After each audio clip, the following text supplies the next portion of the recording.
Ayan mga boss, ito. Meron tayong mga ginagawa rito na Barako 2 2025 model mga boss. Lahat to, simula dito, tatlong unit to mga boss. Pare-parehas to ng problema kasi 2025 model nga from Ginyangan, Kalawag at sa mula na Quezon to mga boss yung gagawin natin. So dito binabaklas natin yung camshaft. Syempre maraming nagdi-disagree dyan mga boss. Binabaklas ko para yung camshaft. So yun, sabi nila pinaparami para yung trabaho. So yun mga boss, ang pagkukumparahin nyo dyan yung output, yung pagkaagawa, kung gaano nga kabilis paandarin.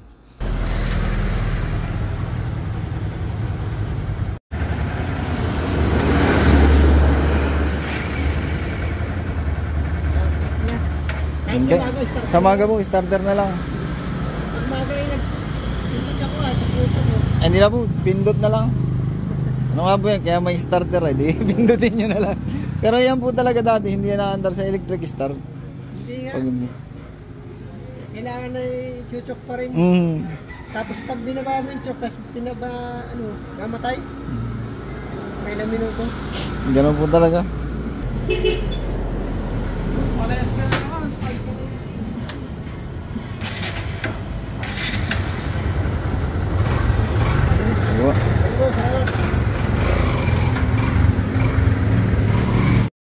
Yan, isa pa ito mga boss.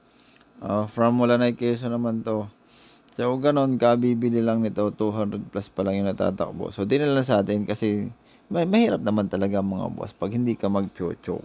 Kung hindi ka mag-chuchok mga boss, hindi mo papaandar yan kahit sipa, kahit push start, hindi mo papaandar yan pag hindi na i-adjust yung carburetor. Yung carburetor mga boss. Pero iba yung in-adjust yung cams mga boss. Ayan, kung mapapansin nyo mga boss, ayan, 200 plus lang yung natatakbo. So, dinala sa atin. Ganun lang yung ginagawa dyan. Adjust carburetor, adjust camshaft. Pag yan ay na-adjust na mga boss, naku po, siya, napakabilis pa anda rin. So, kalimitan, ganyan naman talaga yung ginagawa ko. Yung iba, syempre wala tayong tutorial yan, gawa ng yun nga, punta na lang kayo dito mga boss kung gusto nyo mapa-adjust.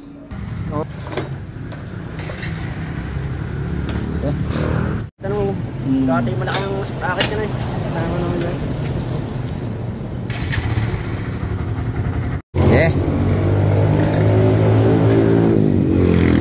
Nakadami siya nakaganon na ito naman from Kalawag, Quezon to mga boss. 98 kilometer lang ang natatakbo. So ganun din ang gagawin dyan. Adjust carburetor, adjust cams. So yun, pare-pares lang ng ginagawa tayo mga boss. Pero pag yan na-adjust, easy start mga boss. Pindot lang sa umaga, wala nang chok-chok. Nga in-adjust ganun pa rin. Noong una, pero nakita kita, di mas magaling pa. Mas matikas wala ito.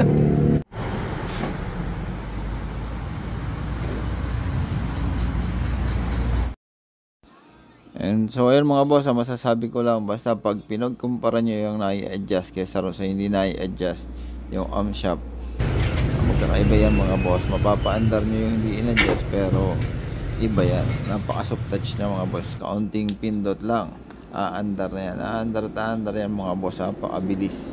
Kahit yan ay malamig yung makina sa umaga, isang pindot lang mga boss yan. Andar yan.